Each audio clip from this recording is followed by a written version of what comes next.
거기 이제 여기 오픈 카톡방 여기로 모이서 한 사람이 바로 정원철 회장이에요. 저하고 같이 많이 활동했었죠. 지금도 같이 하고 있고. 그래서 뭐 정원철 회장이 막 한동훈 위원장 막 새해 초부터 막 찾아다니면서 특검법 해달라, 진상규명 해달라 그런 활동을 많이 하게 됐던 것이죠. 근데 그 활동을 하면서 여러분들 다 아시는 것처럼 저는 우리 이종호 전 대표 선배한테서 그 말을 들었죠. 사실 저는 임성근 사단장하고 골프를 칠 뻔한 사이잖아요. 저를 초대했던 선배가 임성근 사단장이랑 친한데 사성장군 꼭 만들겠다 이런 말씀을 하셨었고, 그래서 저도 그때는 이 사건 나기 전에는 임성근 사단장이 굉장히 훌륭한 분인 줄 알았어요. 그분이 사성장군 되고 나 아는 사람 중에 사성장군 되면 좋잖아, 좋습니다 하고, 그래서 뭐 같이 골프 일정이 안 돼서 살짝 무산됐었죠. 나중에 하죠 뭐. 근데 그때까지만 해도 제가 임성근이라는 이름을 잘 몰랐어요. 그냥 포항의 해병 1사단장 이런 줄 알았지. 근데 생각해보니까 박정은 대령 뭐 뉴스를 보고 막 이거 보다 보니까 그 사단장이 내가 골프 치려고 했던 그 사단장 같아. 그래서 물어봤더니 이종호 선배가, 여러분들 다 아는 그 유명한 녹취가 거기서 나오죠. 임 사단장 사표 쓴다길래 내가 말렸다. VIP한테 얘기하겠다. 사성장군 발표 내기로 된 거 아니냐. 그때 그렇게 들었던 거죠. 저는 그걸 알고 있으면서 박정은 대령 사건에 엮이게 된 겁니다. 전후에 활동도 같이 하게 되고 예비역 연대 활동하게 되고. 그래서 저는 이게 얼마나 억울할까요?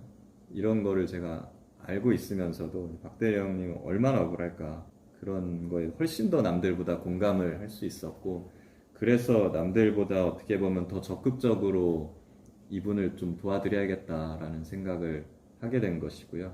그래서 더 열심히 활동을 했던 것 같습니다. 근데 용기를 내서 뭐 이거를 폭로하고 그러지는 못했었죠. 왜냐면은 뭐 여러 가지가 있어요. 여러분 아시는 것처럼 뭐 금방 특검이 되고 그러면 발표 날 거다. 이게 다 수습될 거다. 그래서 그렇게 될 줄 알았고, 일단 그렇게 됐고, 그래서 활동을 했는데 이분들 단톡방 멤버들하고는 사실 굉장히 뭐 그런 신의 때문에 많이 망설이고 있었고, 근데 지금은 1년 동안 고민을 했죠. 1년 동안. 금방 이게 밝혀질 건데 뭐 굳이 내가 제보할 필요 있을까? 내가 제보 안 해도 어차피 특검 되면 다 밝혀질 거야. 그런 생각을 했던 것도 사실이죠. 그래서 사실 뭐 그러면서 처음에는 저 이게 금방 밝혀질 줄 알았어요. 그래서 대령님 뭐 조만간 잘 될 겁니다. 그렇게 했었죠. 그러면서 했는데 특검이 빨리 안 되고 3달이 지나고 또 6달이 지나고 하는데, 심지어는 그때는 이제 국민의 기억에서 점점 잊혀져 갔습니다. 그래서 이제 해병대 예비역 연대나 같이 활동하는 분들 사이에서 김규현이 출마를 해라. 이거를 이대로 이슈를 묻히게 할 수는 없다. 이걸 진상규명을 하고 사람들한테 다시 알리기 위해서는 출마해서 한번 떠들어봐라. 그래서 그때 이제 민주당에서 서대문 갑 경선 공고가 나길래, 그래서 거기서 제가 출마까지 해서 이걸 열심히 알리려고 하게 된 것이었죠. 근데 결과적으로 보면 제가 뭐 경선은 떨어졌는데 어떻게 보면 목적 달성한 거예요. 지금 최혜병 사건이 다시 지금 뭐 많이 알렸잖아요. 물론 지금 진상규명까지 가려면 아직 먼 길이 남아 있습니다만, 그래도 많은 분들이 이렇게 응원해 주시고 힘을 모아주고 계시기 때문에 반드시 조만간 특검도 되고 진상규명도 되고 책임자 처벌하고 다시 정상적인 나라로 돌아갈 수 있을 거라고 믿습니다. 그리고 뭐 어떻게 보면 제가 1년이나 이게 진상규명이 안 되다 보니까 이거를 이제 제보를 하게 됐는데, 사실은 제가 이거를 지난 겨울쯤에 제가 아는 사람들한테는 슬쩍 얘기를 했었어요.